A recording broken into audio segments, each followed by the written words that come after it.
네, 안녕하세요. 저희 방송 시작해 보겠습니다. 오늘 저 이제 시작하기 전에 오늘 방송을 어떻게 해볼까 교수님하고 이야기를 하면서 좀 앞부분에 열심히 준비하는 모습이 송출이 되었던 것 같습니다. 네, 오늘도 월요일 밤 듀얼 사이콜로지 시간이고요. 고려대학교 심리학부 명예교수 한성열 교수님과 함께하고 있습니다. 교수님 어서 오세요. 네, 안녕하세요. 네, 반갑습니다. 예. 한 주 동안 무탈하셨나요?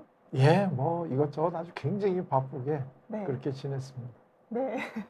저희는 오늘 아주 중요한 이야기를 나눠보려고 하는데요. 일단 제가 썸네일에는 살면 살수록 좀 벽 보고 얘기하는 기분이다 이렇게 적어 놓았고요. 그다음 부제로는 친밀감을 위한 대화의 기술이라고 적어 놓았습니다. 제일 중요하죠, 살면서. 그러니까 제가 이 대화라는 주제를 가지고 교수님께 어떻게 하면 잘 대화를 할 수 있을까요? 이걸 여쭤보려고 했는데 찾아보다 보니까 대화가 어렵다고 말하는 그 상대가 부부가 많더라고요. 부부가 많은 것보다도 네. 사실은 제일 대화를 많이 해야 되는 분들이 부부잖아요. 그렇기 때문에 안 되는 경우가 제일 생각이 많이 나겠죠. 왜냐하면 일반적으로 다른 사람들 같으면 말 안 되면 뭐 우린 인연이 없구나 그러고 지나가면 되는데 이 부부라고 하는 거는 그렇게 할 수가 없는 거니까 대화가 안 된다는 거에 대해서 더 안타깝고 더 이제 이런 것들이 더 크게 느껴지겠죠. 알겠습니다. 그러니까 가장 친밀한 관계이니까 대화가 어렵다고 느낄 수밖에 없다라고 또 얘기를 해주셨는데요. 어쨌든 저희가 인간관계를 하면서 살아갈 때 가장 중심이 되는 게 대화인 것 같습니다. 그러니까 저 사람은 도대체 왜 저런 얘기를 하는 걸까? 나한테 의도는 뭘까? 뭐 이런 이야기 생각들을 계속 하잖아요. 그렇죠. 네, 그래서 항상 대화에서 어려움을 겪는데 그 대화의 본질에 대해서 한번 교수님과 이야기해 보도록 하겠습니다. 뭐 아리스토텔레스가 인간은 사회적인 동물이다 뭐 그랬다고 많이 알려져 있잖아요. 네. 근데 그게 뭐 꼭 그분이 얘기하기 전까지 우리가 몰랐겠습니까? 다 아는데 인간은 결국 태어나는 순간에서부터 죽는 순간까지 다른 사람과 관계를 맺으면서 살아가잖아요. 근데 그 관계를 맺어갈 때 가장 중요한 도구가 대화잖아요. 대화가 없으면 서로 관계를 맺을 수가 없으니까 이 대화가 굉장히 중요한데 이만큼 대화가 중요한데 참 아쉬운 거는 뭐냐면 대화가 뭐고 어떻게 대화를 해야 잘할 수 있는가에 대해서 알려주는 데가 없잖아요. 혹시 우리 최피디님도 지금까지 쭉 살아오시면서 대화를 어떻게 하는 게 잘하는 거다라고 이렇게 학교나 어디서 이렇게 좀 배워보신 적이 있으신가요? 주로 많이 듣는 거는 들어라. 네 얘기하지 말고 이 얘기 정도 들어본 것 같아요.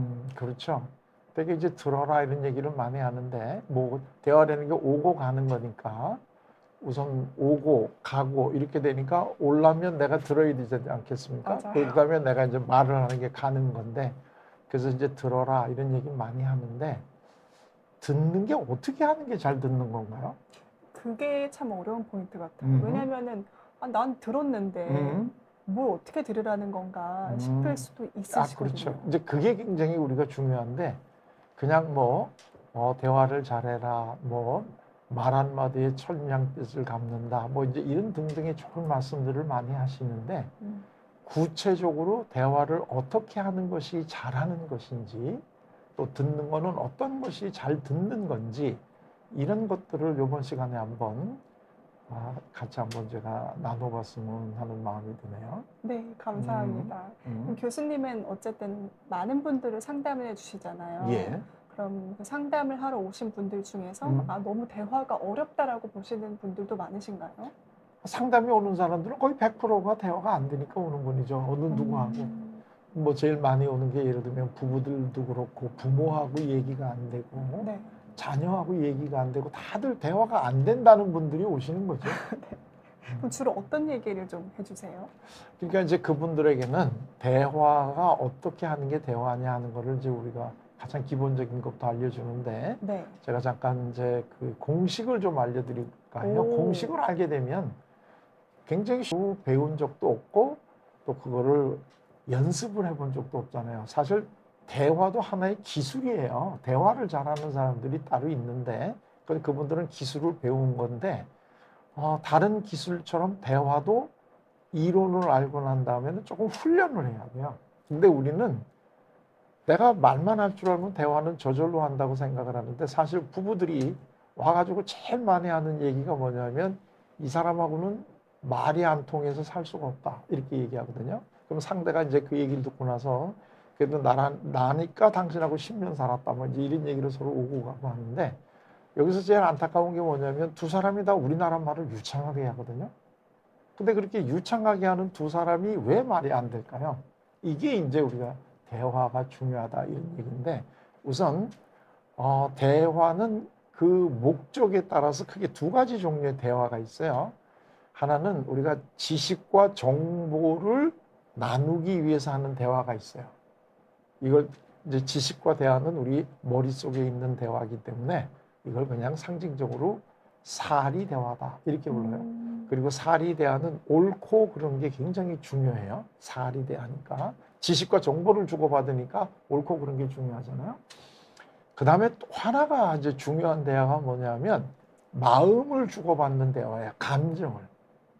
그래서 이제 이 감정은 우리 마음 속에 있다 이렇게 우리가 비유적으로 생각을 하기 때문에 심정 대화다 이렇게 불러요. 심정을 서로 나누는 대화다. 그러니까 대화에는 크게 두 가지 종류가 있는데 사리 대화와 심정 대화가 있다는 것을 아시고요. 또 하나는 대화는 조금 전에도 얘기했지만 오고 가잖아요. 그러니까 듣기하고 말하기 두 가지 양식이 있어요. 그러니까 요걸 둘 합치면 네 가지가 있겠죠. 그러니까 말하기, 심정 대화에 듣기 말하기 이렇게 이제 네 가지가 있는데 우리 오늘 주제가 뭐냐면 친밀한 이 감을 위한 대화인데요. 친밀감은 지식이나 정보에 속하는가요? 아니면 감정에 속하는 건가요? 일단 감정을 주로 나누고. 감정을 나누는 거죠. 그러니까 기본적으로 친밀감이 오고 가는 대화는 심정 대화여야 돼요. 그러니까 심정 대화라는 거는 감정이 오고 가는 대화인데 네. 심정 대화를 잘하기 위해서는 듣기하고 말하기 중에 조금 우리 전에 우리 최 PD님이 말씀하신 것처럼 듣기를 잘하셔야 돼요. 그래서 우리는 나에게 자기의 지식을 자꾸 알려주는 사람하고 있는 걸 좋아하나요? 아니면 내 말을 잘 들어주는 사람하고 있는 걸 좋아하나요? 둘 다 재밌을 것 같긴 해요. 그래요? 네. 그러시구나. 근데 되게 우리가 마음을 나누려고 할 때는 내 얘기를 잘 들어주는 사람을 더 원해요. 근데 그게 더 좋긴 하죠. 그럼요? 네.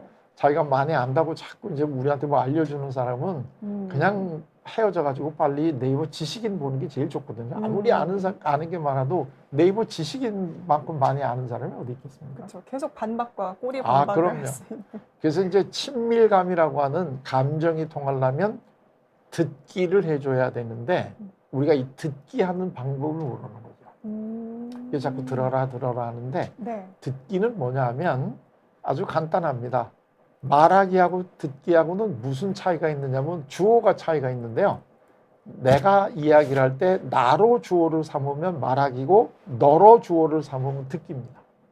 그러니까 우리가 상대방이 얘기할 때 들으려면 저 사람이 얘기를 하는 거잖아요. 그럼 나는 너가 이야기하고 있구나 이런 마음을 가지고 이 대화를 하는 게 듣기죠.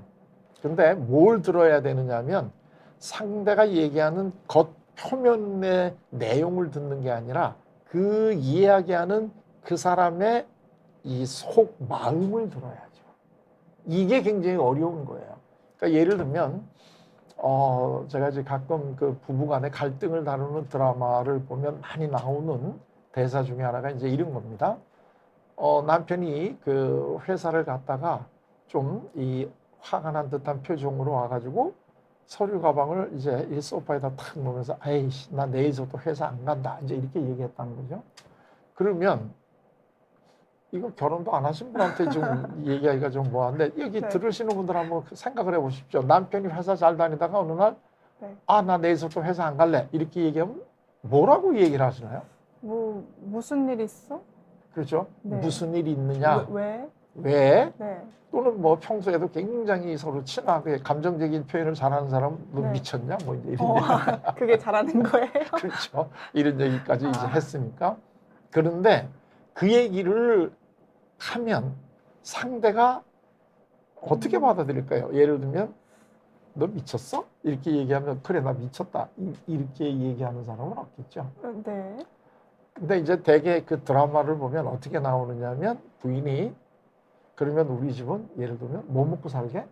이제 이렇게 얘기를 한단 말이에요. 당연히 그런 걱정이 들겠죠. 네. 회사 잘 다니다가 어느 날 회사 안 다니면 그 주부의 입장에서는 그럼 어떻게 가정 살림을 꾸려나가는지 걱정이 되니까 그럼 우리 집은 뭐 먹고 살게? 이제 이렇게 얘기를 했다 그래요. 그러면 그 얘기를 딱 듣고 남편이 뭐라고 얘기할까요? 저 그거 드라마 본 것 같아요. 아, 그렇죠. 네. 내가 돈 버는 기계야? 맞아요. 여기.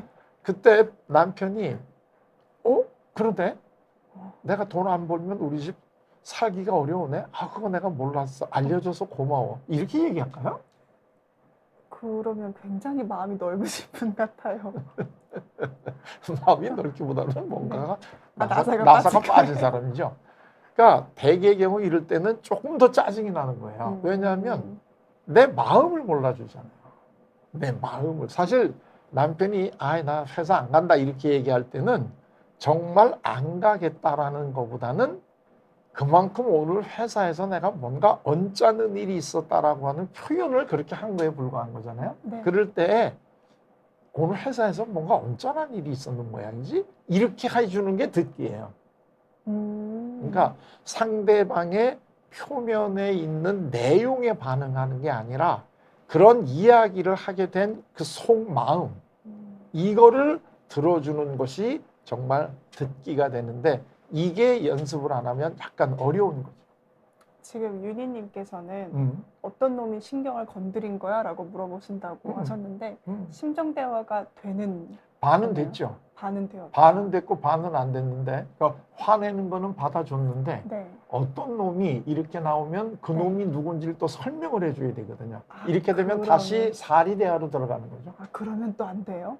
그렇죠. 그러니까 어떤 놈이는 본인이 그냥 예를 들면 오늘 회사에서 기분 나쁜 일이 있었지 하고 이렇게 마음을 받아주게 되면 그 다음 대화가 뭘까요? 그 다음에 이제 어떤 일이 있었는지를 설명을 해주시죠. 그럴 때 이제 그 놈이 나오겠죠. 우리 그 놈 이렇게 얘기하니까 좀 우리 부장 있잖아. 그 부장이 오늘도 또 별것도 아닌 거 가지고 또 짜증나게 하네. 뭐 이런 식으로 얘기를 이렇게 하나하나 보고를 하게 돼 있어요. 그건 왜 그러냐면은 화가 난 그 사람이 제일 지금 속상한 거잖아요. 그렇죠. 그렇기 때문에 누가 받아주게 되면 빨리 이거를 풀고 싶으니까 집에 와서 그렇게 얘기를 하는 거거든요. 근데 처음부터 김 부장이 오늘도 또 날 짜증나게 했어 이렇게 얘기해도 되지만 대개는 그렇게 얘기 안 하고 아이씨 나 오늘 회사 안 갈래 이렇게 얘기를 꺼내기 시작을 해요. 그럴 때 오늘 회사에서 또 짜증나는 게 있었는데 이렇게 그 감정을 받아주게 되면 당연히 누가 어떤 상황에서 나한테 짜증을 나게 했느냐는 거를 다 이렇게 얘기하게 돼 있어요. 왜냐하면 빨리 그 얘기를 하고 화를 풀어야 되니까. 그런데 그 마음을 안 받아주고 무슨 우리 집은 앞으로 그러면 어떻게 살아갈 이런 식으로 얘기를 하면 확 이제 속에서 올라오는 거죠. 그래서 이제 나오는 게 이제 아까도 얘기하지만 당신하고 얘기하는 것보다는 벽 보고 얘기하는 게 더 낫겠다. 이제 이런 얘기고 이게 우리 이제 일상적으로 하는 얘기 중에는 이제 이런 거죠. 불난데 부채질한다. 이제 이런 얘기죠. 네, 불난데 부채질한다. 내가 그래서 화가 났는데 화를 풀려고 대화를 시작을 했는데 알고 보니까 화가 더 나게 부채질한다. 근데 이제 그러면 표현을 좀 더 잘하면 되잖아 이렇게 또 생각을 할 수 있을 것 같긴 한데. 저쪽이 네.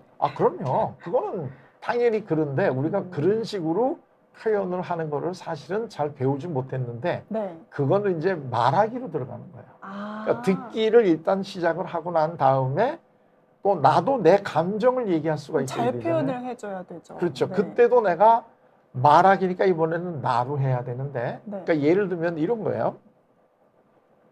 그 좀 일찍 다녀라. 자녀들한테 그랬는데 나가가지고는 좀 늦게까지 안 들어온단 말이에요. 그러면 아버지가 기다릴 거 아니겠어요. 특히 요즘같이 험할 때 자식들이 안 들어오면 그렇죠. 관연한 딸이 이제 외출한다 그럴 땐 좀 빨리 다녀라. 이제 이렇게 되는데 얘하고 나갔다가 계속 늦게 온단 말이에요. 그럼 아버지가 거실에서 기다리고 있다가 이제 딸이 들어오잖아요. 되게 뭐라고 그럴까요?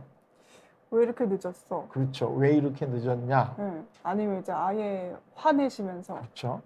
그럴 거면은 뭐 어떻게 해? 뭐 이렇게. 그렇죠. 그러니까 좀 그래도 인품이 있으신 분은 뭐 왜 이제 오냐 이렇게 얘기를 하고 그 다음 단계는 이제 지금 몇 시냐 뭐 지금 이런 몇 시냐. 것부터 시작을 해가지고 그냥 뭐하러 들어오냐 그냥 나가라 뭐 이제 맞아요. 이렇게 되고 이제 이렇게 나오잖아요. 그럴 거면 왜 들어왔냐? 이렇게. 그렇죠. 네, 나가 살아라.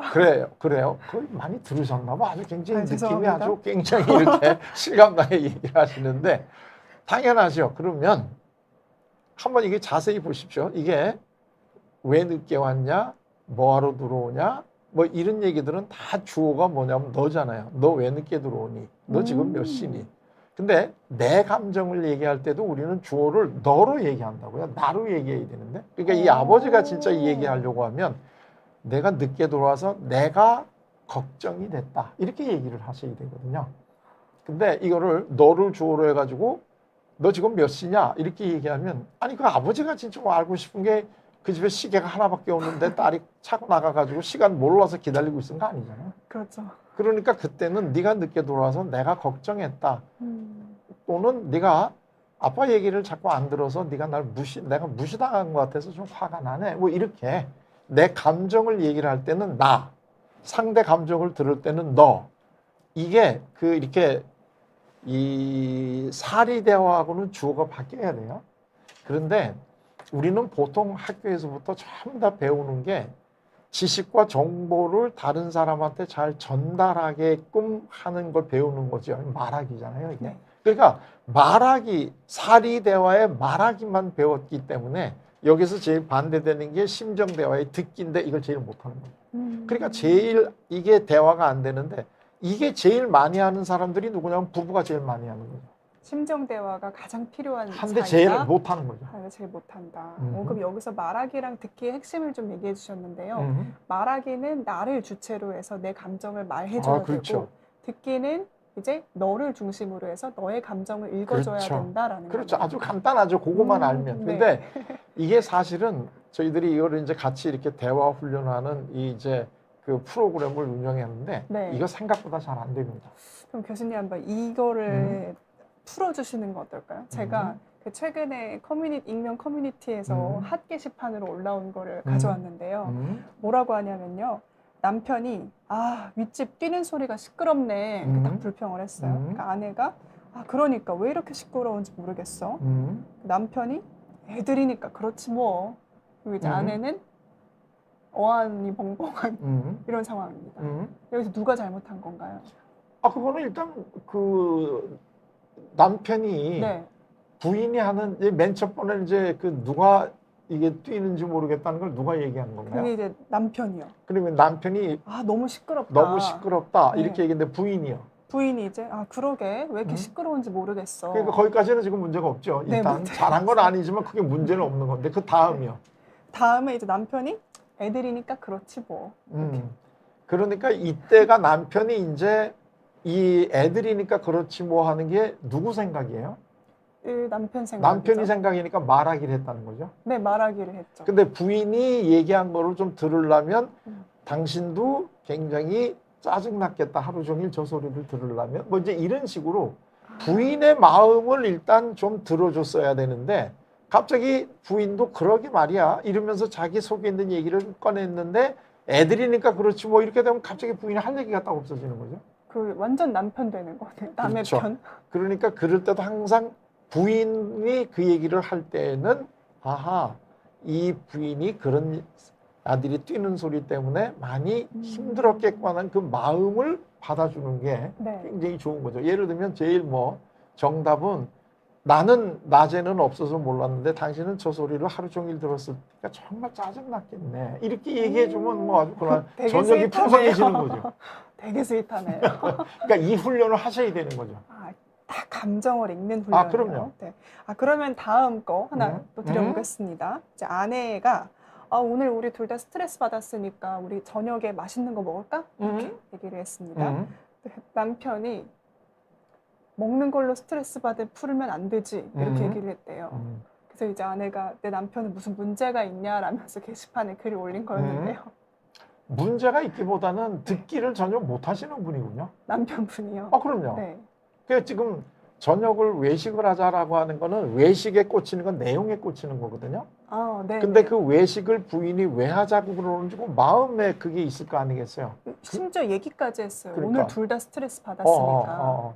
그러니까 스트레스를 오늘 굉장히 많이 받았나 보네. 네. 그걸 참기가 좀 어려웠나 보네. 뭐라든가 식사를 해가지고 빨리 그 스트레스를 좀 풀고 싶은 모양이지 뭐 이런 식으로 그 마음을 좀 받아줬어야 되는데 네. 지금 딴 얘기하잖아요. 그쵸, 먹는 걸로 스트레스 풀이면 안 된다. 그렇죠. 그건 누구 생각이냐면 자기 생각만 얘기하잖아요. 완전한 사리 대화네요. 그렇죠. 이건 완전히 그냥 독백이죠. 독백. 독백이다. 예. 알겠습니다. 사리 대화. 그럼 여기서는 이제 스트레스 우리 둘 다 그렇게 많이 받았지. 오늘 힘들었겠다. 그렇죠. 뭐 먹고 싶어? 뭐 그렇게까지 나가면 굉장히 이제 좋은 남편이고. 네. 어디까지가 괜찮은 마지노선인가요? 아니 그러니까 그게 이렇게 한두 번만 심정 대화를 해줘도 네. 굉장히 빨리 풀려요. 그러면 이제 오히려 부인이 그렇지. 그럼 남편이 내 기분을 받아줬으니까 이거 먹는 거 가지고 하다 보면 살만 찌지 뭐. 이게 자기가 다 얘기하게 돼 있어요. 그렇게 된다는 거. 그럼요. 그렇죠. 그걸 이렇게 알려줄 필요가 없는 거죠. 알려주면 안 되는 이유가 알려준다는 거의 밑바닥에는 너는 이것도 모르고 있니? 하고 이렇게 약간 무시하거나 비방하는 투가 항상 있어요. 말하기는. 그러니까 예를 들면 스트레스 받을 때마다 음식으로 풀면 안 되지 이렇게 얘기하는 거는 어떻게 보면 이게 좋은 방법을 알려주는 것 같지만 항상 밑바닥에는 너는 그것도 모르니? 이게 이런 것이 항상 이렇게 깔려 있어요. 그러네요. 듣고 보니까 약간 우위가 있는 대화. 그럼요. 알겠습니다. 네, 그러면은 그 심정 대화를 잘 하는 기술에 대해서 또 특별히 여쭙기 전에 저희 질문 하나만 하고 넘어가도록 하겠습니다. 아마 육아를 하시는 분인가 봐요. 근데 친밀감 있는 아이로, 그러니까 사람들하고 잘 지내는 아이로 키우기 위해서는 무엇을 가장 중요하게 생각해야 할까요? 며칠 전에 이제 아이들을 보니까 아이들인데도 불구하고 좀 서로 다른 모습들이 눈에 띄어서 어떤 아이는 좀 잘 지내고 친밀감 있게, 어떤 아이들은 좀 그렇게 낮아 보여서 궁금하셨다네요. 그렇죠. 지금 굉장히 중요한 질문을 하셨는데요. 아이들도 그 부모하고 어떤 관계를 맺느냐에 따라서 상대의 마음을 잘 읽어주는 아이가 있고 상대의 마음보다는 내 거를 자꾸 먼저 이야기하는 이 두 종류로 성장을 하는데 그건 아주 간단합니다. 태어날 때부터 그렇게 태어나는 게 아니고요. 부모하고 어떤 관계를 맺었는가 하는 것이 이렇게 다른 사람들하고도 나타나는 거죠. 예를 들면 부모 자체가 자녀의 어떤 이야기라든가 관계를 맺을 때 그 마음을 잘 읽어주는 대화를 했다고 하면 이 친구는 다른 사람하고 대화할 때도 상대의 마음을 잘 읽어주는 관계를 습득을 하게 되는 거죠. 부모가 해주니까. 근데 부모가 그거를 안 하고 예를 들면 이 일방적으로 부모의 얘기를 강요한다든가 이렇게 하게 되면 얘도 다른 사람하고 얘기할 때는 그런 식으로 똑같은 얘기를 하는 거죠. 그렇기 때문에 자녀들이 얘기하는 패턴을 가만히 보면 그 부모가 평소에 이 자녀하고 어떤 관계를 맺고 있느냐 하는 것이 약간 짐작이 되죠. 근데 아들들은 조금 또 얘기가 다르지 않나요? 다르죠. 아들들은 좀 아들하고 딸하고는 네. 이제 뭐 우리가 보통 이렇게 이야기할 때는 아들하고 딸하고는 다 같고 그걸 이제 아들하고 딸하고 다르게 키우기 때문에 예를 들면 그렇다 이렇게 이제 얘기를 하는데 그런 면도 있는데 알고 보면 아들하고 딸하고는 태어날 때부터 조금 다르게 태어나는 면이 있습니다. 그런데 여자들은 훨씬 태어날 때부터 다른 사람의 마음에 공감을 하는 능력이 조금 더 뛰어납니다. 일반적으로. 그래서 예를 들면 이 같은 이제 어린 아이들은 이 남자하고 여자하고 있을 때 여자아이는 저쪽에서 우는 소리가 들리게 되면 그쪽으로 고개를 돌리고 이렇게 다가가서 인형을 이렇게 이 어루만져 주는데 남자애 같으면 한번 힐끗 쳐다보고 지 장난 가지고 계속 놉니다.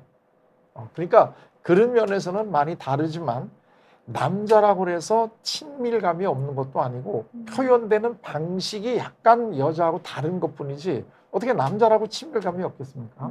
근데 그런 것들은 차이가 있는 거는 사실이지만 친밀감을 가지고 다른 사람하고 관계를 맺는 거는 똑같은데, 다만 우리나라 같은 경우에는 더더군다나 남성과 여성을 이렇게 좀 분리시켜 놓는 이런 문화이기 때문에 네. 남자들에게는 감정을 표현하는 것을 남자답지 못하다라고 이렇게 이제 교육을 하는 경우가 많습니다. 그렇기 때문에 이거를 내리 누르는 게 더 커가면서 많아지니까 이거는 참 조심하셔야 된다 하는 거는 우리가 좀 얘기를 할 필요가 있겠죠. 네. 그 아이가 어렸을 때부터 부모가 좀 그 아이의 감정을 잘 들어주고 읽어주는 것이 중요하다라고 생각을 해보면 될 것 같은데요. 예. 네. 그게 사실 사는데 제일 우리가 보통 어린아이들을 존중해줘라 뭐 이런 얘기를 많이 하잖아요. 근데 그럼 어떻게 해주는 게 존중해주는 거냐, 이제 이런 얘기인데, 자기가 느끼는 감정을 상대가 받아줄 때 내가 인정받았구나 하는 느낌을 어린아이들은 가지거든요. 이건 어른도 마찬가지예요. 그렇기 때문에 우리가 보통 어린아이를 존중해줘라 그러게 되면, 아니 걔네들이 뭘 존중해 주려면 나보다 뭐 어른이거나 나보다 뭔가 큰 일을 했다거나 이런 사람을 존중해 준다고 생각을 하는데, 사실 존중은 그런 게 아니고 상대가 누구든지 간에 그 사람이 느끼는 감정을 내가 인정해 줄 때 사람들은 아, 내가 존중받고 있구나 하는 느낌을 드는 거죠. 그래서 심정 대화가 굉장히 중요한 겁니다. 내 감정을 저 사람이 나를 알아준다, 아, 받아준다. 받아준다. 이럴 때 내 존재가 인정받았다는 느낌이 든다는 거죠. 알겠습니다. 굉장히 중요한데요. 그러면 이렇게 존재를 인정해 줄 수도 있고 인정받는 느낌을 줄 수도 있는 심정 대화를 잘하는 그 기술 좀 알려주시면 어떨까요, 교수님? 그러니까 이제 제일 좋은 거는 어렸을 때 부모가 자녀에게 심정 대화를 하는 거를 이렇게 같이 해서 은연중에 배우는 게 제일 좋은데, 제일 이제 방법은 뭐냐면, 일단 대화를 잘한다는 거는 감정을 나누는 거다 하는 거를 잊지 마셔야 돼요. 감정, 마음을 나누는 거다. 그러니까 예를 들면 우리 속담에, 속담이라기보다는 이제 오고 가는 얘기 중에, 나는 우리 남편하고 머리가 잘 통해서 좋아, 이런 표현이 있나요, 없나요? 없어요. 이건 없죠. 근데 나는 우리 아내랑 마음이 잘 통해서 좋아, 이런 표현은 있잖아요. 네. 그러니까 부부간에 중요한 거는 머리가 잘 통하는 게 중요한 게 아니라 마음이 잘 통해야 된다는 거죠. 그래, 또 친밀한 관계일수록 이게 더 중요하잖아요. 그래서 상대의 마음을 훈련하는 이것이 우리가 이제 이걸 전문적으로 하는 사람들이 상담자인데, 상담자 교육에서 제일 중요한 게 바로 지금 이 얘기를 했을 때 이 사람의 마음은 어땠을까 하는 거를 알아내는 훈련을 제일 많이 합니다. 진짜 독심술 훈련을 하는 거네요, 어떻게 보면. 독심술은 상대가 아무 얘기도 안 하고 있을 때 네. 갑자기 내가 지금 무슨 생각했는지 알아맞혀 보세요. 뭐 이게 네. 독심술이고, 대화하다 보면은 잘 읽을 수 있나요? 이거는 앞에 있는 사람이 한 이야기를 받아주는 거잖아요, 지금. 네. 받아주는데 그 사람이 겉으로 한 표현을 받아주는 게 아니라 그 이야기를 한 이 속마음을, 이거를 받아준다는 거죠. 속마음을 받아준다. 그 감정을 좀 이렇게 처음에 하려고 시도하셨을 땐 어려울 수도 있잖아요. 어렵죠. 쑥스럽고요. 네. 그럴 때 좀 잘하는 방법 중에 교수님께서 예전에 얘기를 해주셨던 게, 그 듣고 그 상대방의 감정을 한 문장으로 정리를 해보는 것도 도움이 된다, 이렇게 얘기를 해주셨어요. 그거 좀 자세하게 설명해 주시면 좋을 것 같습니다. 근데 이제 그 한 문장으로 하는 것도 그게 이제 마지막에 제일 중요한데요. 그 전에 이제 제가 아마 그 부부 싸움을 한 20년 한 집을 얘기할 때 그런 얘기를 했던 것 같은데, 네. 계속 이 서로 이제 다투는데, 나중에는 이제 제가 남편한테 부인에게 제일 듣고 싶은 얘기 한마디만 해달라 그랬더니, 그동안 수고했어, 그 얘기 한번 듣고 싶다. 난 부인에게 그걸 해주라 그랬더니 처음에는 안 하겠다고 그러다가 제가 간곡히 부탁을 드리니까 했는데, 남편이 눈물을 흘리는 거야. 그러니까 이 눈물이 난다는 거는 내 마음을 알아줬다라는 이 표시가 눈물 나는 거거든요. 그러니까 어렸을 때도 부모한테 잘 그 인정을 못 받았던 이런 그 성인들이 이렇게 그 어렸을 때 엄마한테 이런 얘기를 듣고 싶었겠어요? 이렇게 얘기하면 갑자기 눈물이 핑 돌거든요. 근데 그게 전부 다 이렇게 마음을 알아주는 거예요. 그래서 상담은 사실은 많이 배운 사람이 잘하는 게 아니라 마음이 따뜻한 사람들이 상담을 잘해줘요. 그거는 마음이 우리가 따뜻하다는 거는 말을 곱게 한다는 얘기보다도 상대방의 마음의 소리를 잘 들어주는 사람. 왜 친구분들 중에서도 이렇게 유달리 이렇게 마음을 잘 읽어주는 분들이 있지 않나요? 있습니다. 예. 네, 대화하고 나면 좀 기분이 편해지고 특별한 그럼요. 뭐 한 것 같지도 않은데. 그렇죠. 그러니까 그런 사람들하고 얘기를 하면 이런 얘기까지는 할 거라고 생각 안 한 얘기까지도 이렇게 하게 되는 경우가 많죠. 네, 맞아요. 그런 경우들이 이제 마음을 잘 받아주는 사람. 그게 다 심정 대화를 잘하는 사람하고 같이 대화를 했기 때문에 그렇다 이런 얘기죠. 알겠습니다. 어려우신 분들은 그래도 한번 그 감정을 좀 한 문장으로 이렇게 정리를 해보고 이야기를 해보는 훈련을 해보시는 게 좋다라고 얘기해 주시면 좋을 것 같습니다. 네. 그러면은 친밀한 관계에 있어서의 대화의 어려움으로 넘어가기 전에 이 질문 한번 해보면 어떨까요? 저는 이제서야 고백하면 마음을 나눌 수 있는 친구가 없습니다. 근데 나이 먹고 변해보려고 하는데 저처럼 마음을 나눠서 대화할 친구가 없으면 어떻게 해야 할까요? 라고 질문하셨네요. 그래도 지금이라도 그걸 하시고 싶은 마음이 드셨다는 것은 굉장히 다행스러운 일인데요. 대화할 친구가 없으면 누구랑 연습할까요? 이렇게 얘기하면 이제부터 대화를 만들면 되겠죠. 그럼 옆에라도 누가 있지 않겠습니까? 그러니까 그분하고라도부터 시작을 하면 되는 거죠. 그분하고 뭐 예를 들면 물건 사러 갔을 때 거기 이 캐셔라고 그러나요? 점원분들하고도 그냥 서로 아무 얘기도 안 하고 그냥 이렇게 있는 것보다도 먼저 한마디 이렇게 던지면서 굉장히 오늘 이제 명절 때가 되어올 때는 굉장히 바쁘시겠어요? 많이 힘드시죠? 이렇게 그냥 한마디 얘기하면 상대방이 쳐다보고 그냥 다시 일만 하는 게 아니라 꼭 하게 돼 있죠, 대답을. 그러면 또 그걸 또 받아주고 이렇게 어느 누구하고 만나든지 간에 심정 대하는 걸 자꾸 연습을 하면 되는데 특별히 친구가 없다고 못 되는 건 아니고 그렇게 하다 보면 그분하고 친구가 되겠죠. 그렇죠. 그리고 그게 뭐 자녀하고도 좋고 네. 또는 뭐 누구하고라도 이렇게 직장 동료하고라도 지금까지 직장이 대개 경우에 사리 대화를 하는 데잖아요. 업무를 봐야 되니까. 그러나 사리 대화를 할 점점이 또 내 마음을 전달하고 하는 이런 것들을 하면 되는데 우리는 대개 보면 내가 내 속에 있는 마음을 전달하게 되면 거부당할까 봐 두렵고 그거는 별로 좋은 방법이 아니다. 자꾸 이렇게 생각하는 교육을 받는데 그거는 별로 좋은 건 아닌 것 같아요. 알겠습니다. 그 반대로 쪼아TV님께서는 잘 들으시는 분인가 봐요.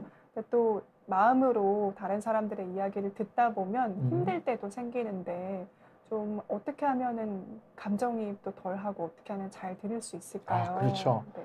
이것도 이제 우리가 그 상담자 교육을 할 때 많이 하는 건데요. 그냥 한마디로 요거를 얘기할 때는 너의 문제를 내 문제로 갖고 오지 말아라. 우리는 보통 이렇게 얘기해요. 여기서 이제 너는 내담자거든요. 그러니까 하루 종일 상담자들은 내담자의 그 아픈 마음을 주로 듣잖아요. 그러니까 기분 좋아서 상담받으러 오는 사람은 없잖아요.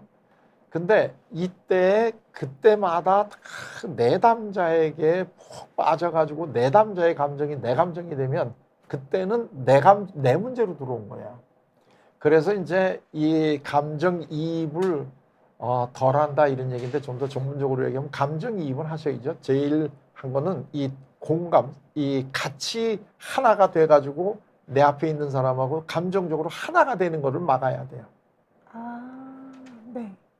그러니까 이제 예를 들면 이런 거예요. 우리가 보통 같이 이제 텔레비 드라마를 보다가 어떤 분들은 그 드라마를 보면서 계속 그 주인공하고 내가 한 몸이 돼가지고 계속 우시는 분 있잖아요.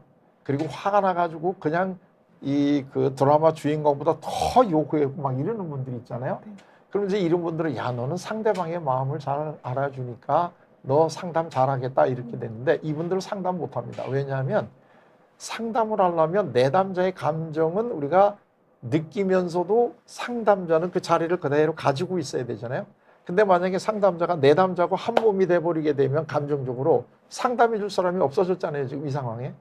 그래서 너무나 지나치게 공감은 하지 말고 그냥 감정이입을 해라. 이제 이렇게 얘기하는 건데 아마 저분은 지나치게 이제 슬픈 사람하고 얘기하다 보면 너무나 슬퍼지는 것 같은 이런 느낌이 많이 드는 것 같은데 그게 그러나 내 자리는 항상 지키고 있어야 됩니다. 이거는 내 얘기가 아니잖아요. 이 사람의 얘기니까. 근데 그게 되게 어려운 것 어렵죠. 같아요. 네. 그래서 사실은 우리가 그냥 대화를 잘 못하고 그러는데 그래서 이거를 약간만 좀 훈련을 이렇게 하다 보게 되면 그러니까 상대 감정에 내가 지나치게 이입이 안 되려고 항상 듣기는 너라고 하는 게 주어가 이거를 알고 있으면 돼요. 그러니까 감정 이입이 됐다는 건 이 사람의 감정이 내 감정이 되니까 나의 감정이 된 거잖아요. 네. 그러나 이걸 막으려고 그러면 계속해서 이건 너 감정이라고 너 슬프구나. 너 저거를 보니까 굉장히 화가 났나 보네.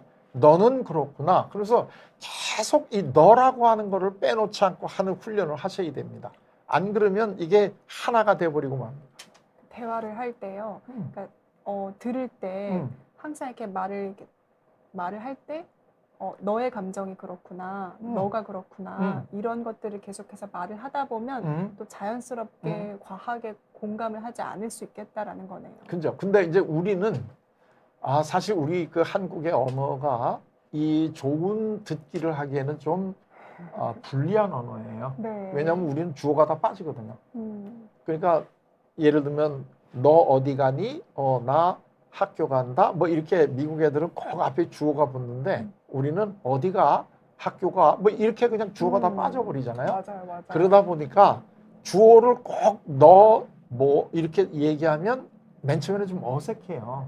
그러다 보니까 이걸 자꾸 안 하게 되는데 나중에는 너라고 안 하더라도 항상 상대의 마음을 보는 훈련을 하게 되면 너를 빼줘도 되는데 시작을 할 때는 너는 이걸 꼭 붙이도록 해요. 그래서 너는 하면 앞에 있는 사람을 보게 되고 그 사람의 감정을 이렇게 보는 훈련을 하게 됩니다. 알겠습니다. 굉장히 좋은 팁인 것 같습니다. 어색해도 일단은 내가 분리가 안 되니까 너의 감정은 너는 이런 식으로 대화를 해보시다가 점점 그 주어를 빼서 편하게 대화를 해보시는 걸 시도해 봐라라고 그렇죠. 상담차 팁을 주셨습니다. 네, 감사합니다. 네, 그러면 저희 이제 본격적으로 오늘 저희가 드리려고 했던 질문이죠. 살면 살수록 벽 보고 사는 것 같다고 얘기해 주시는 분들에 대해서 이야기를 해보려고 합니다. 왜 우리는 이 친밀한 관계, 가족 간의 관계에서 이런 감정을 나누는 심정 대화가 어려운 것인지 한번 여쭤보려고 하는데요. 일단 이게 무엇이 문제인 걸까요? 그러니까 우리 문화에서는 그건 지난 시간에도 한번 얘기했는지 모르겠는데 너하고 나하고 하나가 되는 게 굉장히 좋잖아요. 너하고 네. 나하고 우리니까. 부부 일심동체라고 알고 그럼요. 있죠. 그러기 때문에 말 안 해도 마음을 안다는 이 이심전심을 굉장히 강조를 합니다. 이심전심이라는 게 말 안 해도 내 마음이 네 마음이고 네 마음이 내 마음이고 막 이렇게 묶여서 돌아가는 거잖아요. 그러다 보니까 감정은 이야기하지 않아도 상대방이 알아야 되는 거다라고 하는 이런 잘못된 이런 걸 가지고 우리가 있어요. 그래서 말로 하는 거는 이거는 별로 안 좋다. 그래서 뭐 이제 이 침묵은 금이고 웅변은 은이다. 뭐 이제 이런 식의 이야기들을 하고 그러는데 사실은 그거는 좀 이제는 앞으로 바뀌어야 되는데 감정을 서로 주고받는 게 많아질수록 훨씬 더 친밀해지는데 이건 실험을 해보면 금방 아는데요. 한 10년쯤 지난 부부들에게 이제 대화를 별로 안 하거든요. 또 왜 대화를 안 합니까? 하고 여쭤보게 되면 한 10년 살다 보면 말 안 해도 이제 다 안다는 거예요. 저 사람 눈빛만 봐도 알아. 그럼요. 그래서 이제 그러냐? 그리고 우리가 실험을 해보는데 그 실험은 뭘 하는 거냐면 예를 들면 오늘 회사에서 남편이 이러이러한 일을 당했다라는 에피소드를 주고요. 이거를 남편은 어떻게 지금 이런 에피소드가 당신이 회사에서 당하면 어떤 느낌이 드십니까? 하고 우리가 알잖아요. 그 다음에 부인에게 남편이 회사에서 오늘 이런 일을 당했을 때 어떤 마음이 들까요? 하고 이렇게 물어보면 남편이 자기가 느낀다는 느낌하고 부인이 남편이 느낄 거라고 생각하는 그 느낌이나 감정하고가 어느 정도로 이게 일치할까요? 일단 부부 일심동체면은 높은 수준으로 일치하지 않을까요? 근데 그게 그렇지 않다는 거죠. 네. 그렇지 않을 뿐만 아니라 두 분 사이의 심리적인 거리가 멀어지면 멀어질수록 몰라요. 이런 상황에서 상대가 어떻게 느낄까 하는 거를 잘 몰라요. 그 얘기는 뭐냐면 상대의 마음을 들어주려고 하는 훈련 자체를 안 하기 때문에 그걸 못하는 건데, 그럼 이분들이 연애할 때도 이랬을까요? 그건 아니죠. 연애할 때는 정말 시간이 부족해가지고 헤어질 시간 되는 게 너무나 가슴 아파가지고 또 집에 가서 또 실컷 전화로 한두 시간 하다가 못한 얘기는 내일 또 하자 뭐 이러고 계속 하잖아요. 근데 그거 뭐 때문에 그렇게 얘기할 게 많을까요? 오늘 내가 이런 감정이었고. 아, 그렇죠. 네. 그게 전부 다 심정 대화를 하기 때문이에요. 마음을 받아주는 사이니까 그럼요. 할 말이 계속 나와요. 그렇죠. 마음을 받아주게 되면 계속해서 말이 나오게 돼 있어요. 그래서 연애할 때는 그렇게 말을 많이 하다가 결혼을 하고 몇 년 지나면 이제 그 과정을 빠져버리고 마는 거죠. 빠진 상태에서 그냥 그러려니 그러면서 이제는 서로 부부관계가 이제 공적인 관계로 돼가지고 이게 뭐 되게 이제 말을 별로 적게 하는 남편은 집에 들어와서 뭐 세마디 한다 뭐 이런 얘기를 하잖아요. 뭐 별일 없었냐, 뭐 애들 다 들어왔냐, 뭐 자자 뭐 이 세 가지 한다는데 사실 이게 굉장히 안타까운 일이죠. 그 얼마나 오늘 하루에 내가 있었던 일들이 굉장히 이 얘기할 게 감정을 얘기하면 얼마나 많겠습니까? 맞아요. 그걸 다 어떻게 이걸 풀어야 되는데 이거 지난 시간에도 잠깐 얘기했는데 이거 좀 안타까운 얘기를 하나 더 한다면 남자들의 경우에 이 부인하고는 이 얘기를 못 하잖아요. 또 어디서 이 얘기를 할까요? 또 밖에서 이제 얘기를 하는데 밖에서 누구하고 얘기할까요? 일단은 동성 친구들이랑은 또 이렇게 얘기하기 어려울 것 같고. 그렇죠. 그러니까 우리나라에 이렇게 남자들의 속 마음을 제일 잘 알아주는 직업을 갖고 있는 분들이 누구냐면 옛날식으로 하면 기생입니다. 그래서 기생이 한자로 기생의 별명이 해어화입니다. 그러니까 말을 이해하는 꽃이다. 이제 이런 얘기거든요. 그러니까 요즘에도 마찬가지인데요. 요즘에도 이제 뭐 카페나 이런데 그 마담들이 남자 고객들의 마음의 소리를 제일 잘 들어줄 줄 압니다. 그러니까 아까 우리가 잠깐 얘기했잖아요. 내일부터 회사 안 간다? 그러면 부인은 깜짝 놀라가지고 그러면 우리 집은 못 먹고 살게? 이제 이렇게 나오는데 예를 들면 이분이 그 단골 마담하고 이제 카페에서 맥주 한 잔 마시면서 나 내일부터 회사 안 간다 그럴 때 이 마담이 뭐라고 그럴까요? 회사에서 힘들었어? 뭐 이렇게. 그렇죠. 네. 절대 안 하는 얘기는 뭐냐면 그러면 손님네 집은 못 먹고 살게 이런 얘기 절대 안 하죠. 안 하죠. 남의 집 일이니까. 그럼요. 그러니까 오히려 여기서 다 푸는 거예요. 그래서 여기서 다 풀고 그리고 집에 들어가니까 이제 화는 난 거 다 여기서 풀었으니까 한 세 마디 업무 볼고 나면 자고 내일 아침에 가는 거죠. 그러니까 우리나라의 부부의 제일 안타까운 점은 남편이나 부인의 지금 제일 속에 있는 마음을 서로 잘 모른다는 거예요. 그래서 남편은 뭐 예를 들면 잘 가는 술집 마담이 알고 부인은 친한 그래서 점심때 같이 카페에 가서 얘기하는 이 친구들이 알지 정작 본인들은 잘 모른다는 거죠. 그러면 이 관계를 회복을 하고 싶은 그 순간들이 있을 거 아니에요. 그 순간들에 어떻게 접근을 하면 되는지 좀 간단한 팁 같은 게 있을까요? 그러니까 이제 서로 얘기를 안 하잖아요. 네. 그러니까 그때는 이제 먼저 그 관계를 좀 풀고 싶은 사람이 심정 대화로 말하기를 들어가야 되겠죠. 내가 먼저 말을 해야 되니까. 내가 먼저 말을요. 그렇죠. 네. 그러니까 이럴 때 되면 이제 주어가 나로 해야 되는데 그러면 지금 우리들의 관계 때문에 내가 어떤 마음이 드는가를 이야기를 하셔야 되죠. 우리가 이렇게 속을 터놓고 이야기를 안 하니까 내가 조금 외로워. 그럼요. 아주 좋은 얘기죠. 근데 이제 예를 들면 당신은 왜 나하고 있을 때 얘기 안 해? 이렇게 얘기 나오면 이거는 이제 그건 이제 사리 대화가 아니라 이게 심정 대화에 말하기로 들어가잖아요. 이건 꼭 심정 대화가 말하기로 들어가면 대부분은 비난이 됩니다.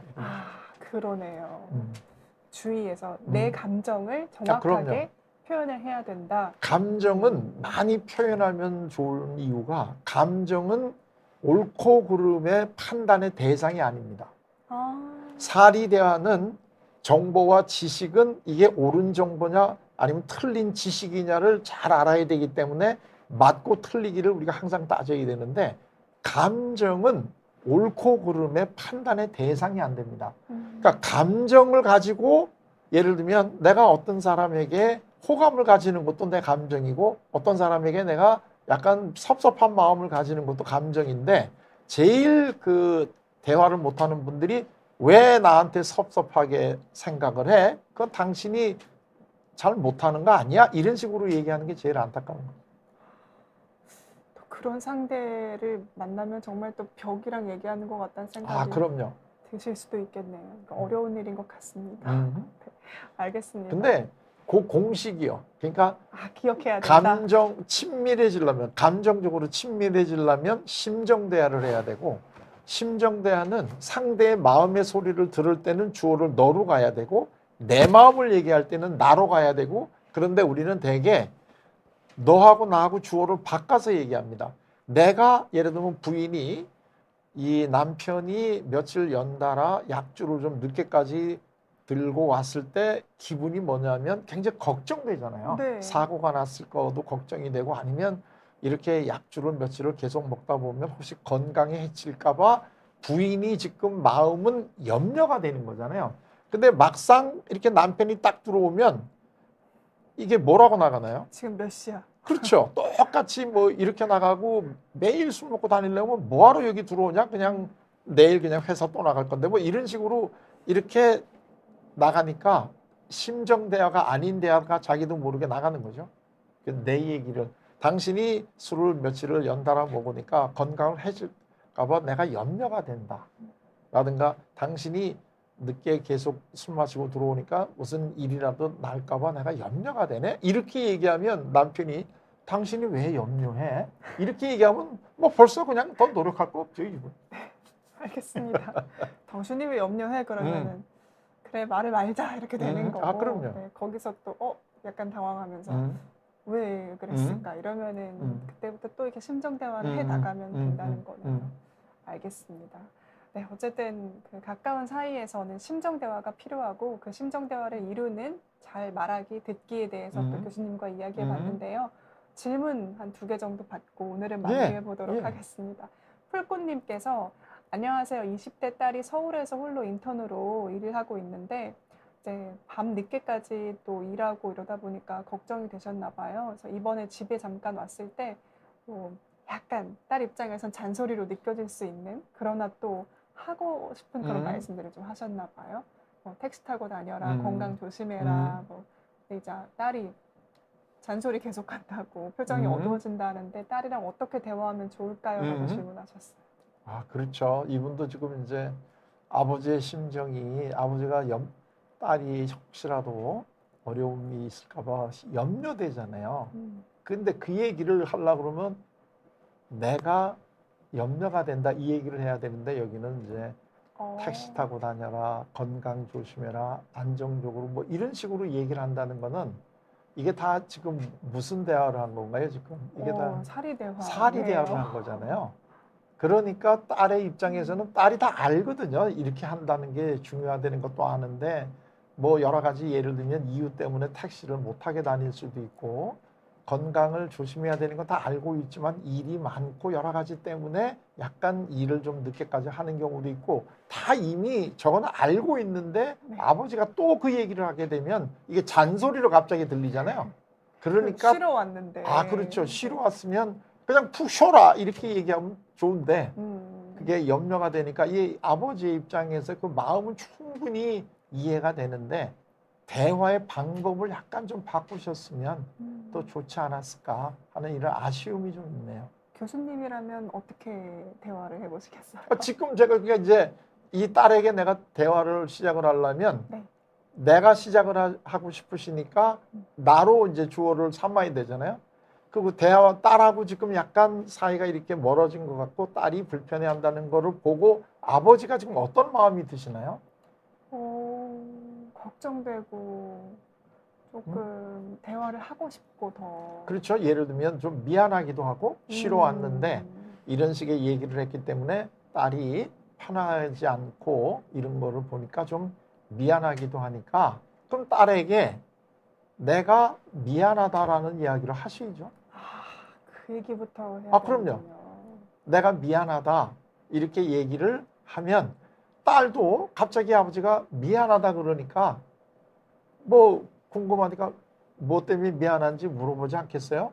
그럴 때 내가 네가 이미 다 알고 있는 거를 또 높아심으로 또 이렇게 얘기했다. 그래서 네가 좀 마음이 더 불편해졌겠다. 그게 내가 미안하다. 이렇게 얘기하면 딸도 이따가 뭐라 그러겠어요? 계속 앞으로 미안한 짓 하지 마세요. 그렇게 얘기하는 게 아니라 네. 아빠 마음 나도 알아. 뭐 이렇게 안 나겠어요, 이 얘기가. 네, 알겠습니다. 이상적인 버전으로 생각하면 그럼요. 그럴 것이다. 근데요, 이게 네. 오고 가는 게 오래 안 해도 됩니다. 한 두서너 번만 오고 가면 금방 이 대화의 질이 달라집니다. 근데 또 그렇게 얘기해 주시니까 조금 마음이 편하네요. 계속 집중해서 지금 심정 대화를 해야 된다라고 하면은 좀 마음이 부담스러운데 딱 두세 번만 오고 가면 된다. 그러니까 되게 이제 우리 가정에 대화가 없는데요. 그래서 집에 가서 이제 자녀들하고도 좀 대화를 좀 하세요. 이렇게 얘기를 하면 네. 많은 분들이 특히 아빠들이 뭐라고 얘기하냐면 무슨 말을 해줄지 잘 모르겠다 그래요. 할 말이 없다. 그럼요. 그래서 왜 자꾸 말을 하시려고 그러십니까? 자녀들 얘기를 좀 들어주세요. 이게 자녀들한테는 제일 고마운 일이거든요. 부모가 내 이야기를 들어주는 것만큼 자녀들이 기분 좋은 일이 어디가 있겠어요? 알겠습니다. 좋은 이야기 감사합니다, 교수님. 다음 마지막으로 허지연님께서 외도한 배우자를 용서하려고 하는데 어떤 대화를 해야 할까요? 외도 부분의 대화를 아예 하지 않아야 할까? 그러니까 피해야 하는지 용서를 하려고. 이거는 진짜 참 이게 그러니까요. 쉽게 얘기가 참 어려운 아주 굉장히 이게 중요하면서도 무거운 주제네요. 근데 이것도 원리는 똑같습니다. 그러니까 이때도 이 상대에 대해서 비난을 하시면 안 됩니다. 상대에 대해서 비난하시면 안 되고 내가 지금 용서하려고 하는 마음이 있다는 거를 먼저 전해야 줘야 되겠죠. 그리고 또 하나가 중요한 거는 뭐냐면 그 외도가 나에게 주었던 이 아픔이 뭔가를 이야기를 해야 되는데 요게 요 부분 참 어려운데요. 이때 우리가 잘못하게 되면 자꾸 이게 또 주어가 너로 나갑니다. 너 그때 왜 외도했냐? 지금 생각하니까 또 올라오네? 이런 식으로 얘기하면 이건 안 되고요. 당신이 외도했다는 게 나한테 얼마나 그게 힘들었는가는 나의 감정을 얘기하셔야 됩니다. 그렇게 되면 상대방이 내가 이 외도를 했다는 것이 상대에게 주었던 그 아픔이 뭘까 하는 거를 충분히 이거를 아셔야 서로 미안한 마음이 들고 이러는데 이거를 비난으로 들어가게 되면 자기를 방어하는 데 급급하기 때문에 자기 행동 때문에 상대가 얼마나 많은 상처를 입었는지 하는 거를 알 수 있는 여유가 없어집니다. 자기를 보호하기 급급해지기 때문에요. 그러면 예를 들면 뭐 이런 거를 이제 제가 옆에서 많이 봐서 아는데 부인이 당신 그때 왜 그랬냐 이러면서 막 이제 비난을 하게 되면 배우자가 되게 한국 배우자들이 많이 하는 얘기가 대한민국 남자들 외도 한두 번 안 해본 사람이 있으면 나와보라 그래. 뭐 다 이런 식으로 자꾸 이렇게 자기를 방어하려고 합니다. 어쨌든 공격받았으니까 그럼요. 사람이. 예. 그런데 그 외도를 해서 나는 내가 버림받은 것 같아서 너무나 외롭고 슬펐어. 이렇게 얘기를 하면 갑자기 아니 내가 외도하는데 당신이 왜 슬퍼? 이건 얘기 못 하잖아요. 그러면 금방 나오는 게 내가 굉장히 미안했다는 얘기부터 나오고 이제 이게 감정적으로 흘러가니까 한 사람이 심정 대화를 먼저 시작을 하면 상대방도 심정 대화를 받게 돼 있습니다.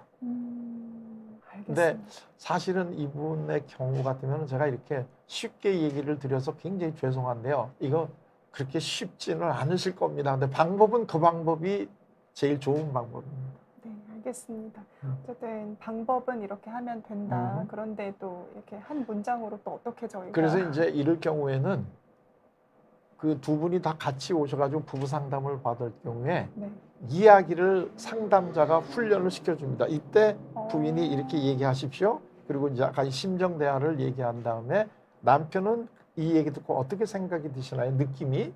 그럼 내가 굉장히 미안합니다. 그러면 내가 그 얘기 듣고 나니까 당신에게 굉장히 미안해요 하고 그 이야기를 이렇게 하게 해줍니다. 그래서 몇 번을 서로 이렇게 비난하거나 이런 그 사리 대화로 흘러가는 게 아니라 심정 대화하는 거를 이 상담자가 가운데 앉아가지고 이